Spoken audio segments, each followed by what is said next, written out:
నాకు ఒక విషయం అర్థం కాక అడుగుతా. ఒక ఇంట్లో ముగ్గురు అన్నదమ్ములు ఉన్నారు. ఆ ముగ్గురు అన్నదమ్ముల పెద్దోని ఎప్పుడూ ఎవరు పట్టించుకోరు. బంధువులైనా సరే, ఆఖరికి కన్న తల్లిదండ్రులైనా సరే పట్టించుకోరు. ఎప్పుడైనా ఎక్కడైనా పెట్టుబోతులు పెట్టడానికి వస్తే మాత్రం, అరే పెద్దోడా పెట్టాలరా డబ్బులు, మనం పెట్టాల్సిందే కదా అని చెప్పేసి పెద్దోడి దగ్గరకు వచ్చి అడుగుతారు. చిన్నోళ్ళని ఏం అడగారు. ఏమంటే వాళ్ళు చిన్నవాళ్ళు కదా, నువ్వు పెట్టాలి, నువ్వు తల్లిదండ్రుల తర్వాత నువ్వే పెద్ద, అందుకని చెప్పి నువ్వే పెట్టాలని మాట్లాడతారు. అది బాగానే ఉంది సరే. ఒకవేళ ఏదైనా వాళ్ళకు వచ్చేది ఉంటే మాత్రం తమ్ముడికి ఇవ్వాలి, తమ్ముళ్ళకే ఇవ్వాలి. ఎందుకంటే నువ్వు పెద్దోనే కదరా, నువ్వు మంచిగా బతకగలుగుతావు, నీకు తెలివి ఉంది. కానీ వాళ్ళు నీకంటే చిన్నవాళ్ళు.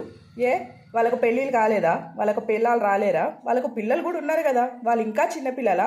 మరి అలా అనుకునేటప్పుడు ఒక్క కొడుకునే కనొచ్చు కదా, ముగ్గురు కొడుకునే కానీ పెద్దోనే అలాగే చేసి చిన్నోళ్ళని చూడడం ఎంతవరకు కరెక్టు? చూస్తే అందరినీ సమానంగా చూడాలి. లేకపోతే దునియాలో ఒక్క మనిషి ఒక్క మగపిల్లనే కనండి.